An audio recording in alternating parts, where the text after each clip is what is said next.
আমার অপারেশন আমার বাবা মা ফ্যামিলি থেকে করার শক্তি ছিল না।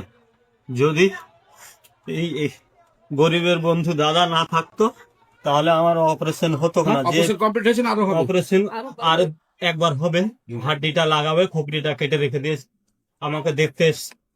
আমি খুব বড় খুব উনি যত পজিশনের লোক আমাদের বাড়ি এসছে দেখতে, আমরা এটা নিয়ে অবাক হয়ে গেছি যে আমাদের বাড়ি উনি গরিবের বন্ধু আমাদের বাড়ি এসছে, এটা নিয়ে ধন্য।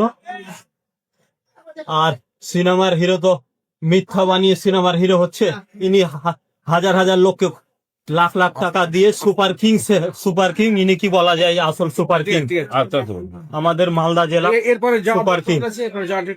14 দিন পর আসা 12 দিন হলো। ইনশাল্লাহ ভাই যেটা লাগাবে কিন্তু আল্লাহ হাফেজ। যেটা মেন প্রবলেম ছিল ব্লাড জমে গেছিল ওটা আপনার আমাদের অপারেশন করে মতিপুর দিয়েছি। স্যার ওটা অপারেশন করিয়ে দিয়েছে, দিয়ে আমি এখন সুস্থ আছি। আর কম কথা বলবে, মোবাইল ফল দেখবে না, আর আপনার ভালো থাকো ইনশাল্লাহ। আমি যতদিন মানে বাঁচবো আমি মদত করতে থাকবো যত তুমি ঠিক না হয়ে যাবো, বুঝলে না? যখন ঠিক আছে তুমি ভালো না থাকলে আজকে আমি মারা যেতাম।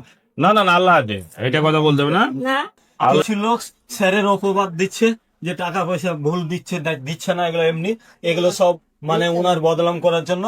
টাকা আবার আমার অপারেশনের হাড্ডিটা লাগাতে যেতে হবে, যত টাকা খরচ হবে উনি দিবে। আমার বাড়ি এসছে উনি, যত ওনার লোকজন নিয়ে আমাকে দেখতে, যে এসব বলছে উনি গরিবের বন্ধু ভালো করছে, তো ওনার চোখে খারাপ লাগছে।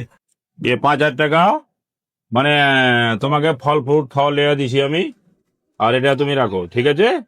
আর বাকি যখন অপারেশনে যাবে তখন ফের তোমাকে আমি দিব, ঠিক আছে? আপনি একটা জিনিস আপনি চিন্তা করবেন না, যেগুলো ফেক্স ভিডিও বানিয়ে লোক বলছে দিচ্ছে না, উনি কি জানেন পুলিশ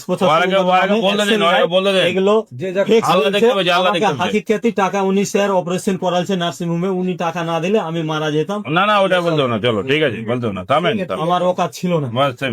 ঠিক আছে, ঠিক আছে, ভালো থাকো বন্ধু।